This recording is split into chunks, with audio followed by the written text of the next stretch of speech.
When I think about it, I didn't die that day, but a part of me definitely did.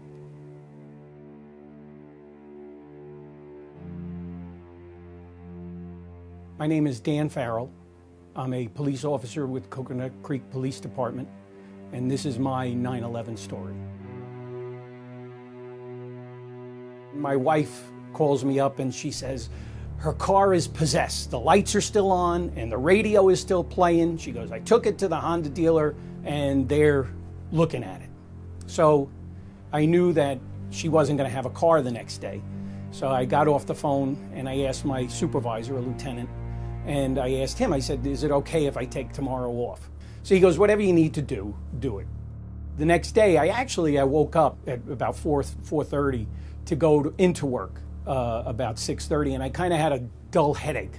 So I ended up going back to bed. And all of a sudden the phone rang. My coworker, Jackie, the first thing she said, she goes, Dan, she goes, a plane just hit the World Trade Center. She goes, they don't know if it was an accident or if it was intentional. And I was like, oh, Jackie, it was probably an accident. So she goes, well, turn on the TV. She goes, the explosion lifted me up off my chair.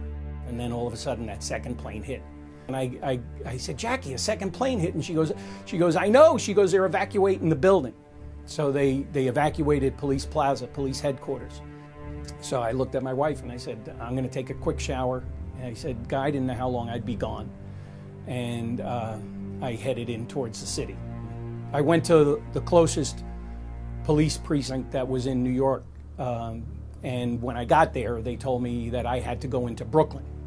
When I arrived to Floyd Bennett Field, they had to figure out where we all needed to go. And I was part of Manhattan South, basically where the site was. I really learned the definition of the word surreal.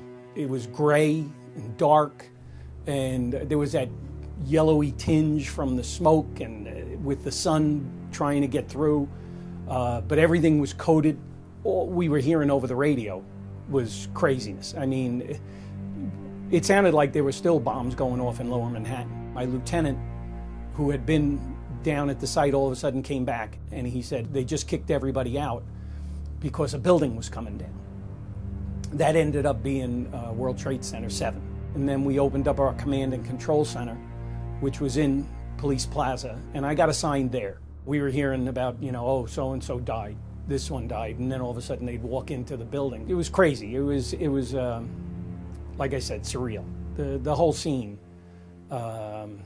just I don't know. You can't describe it. What got me the most upset over this whole thing, what I used to basically cry over on the way home, was why did this happen to us? Why did this happen to America?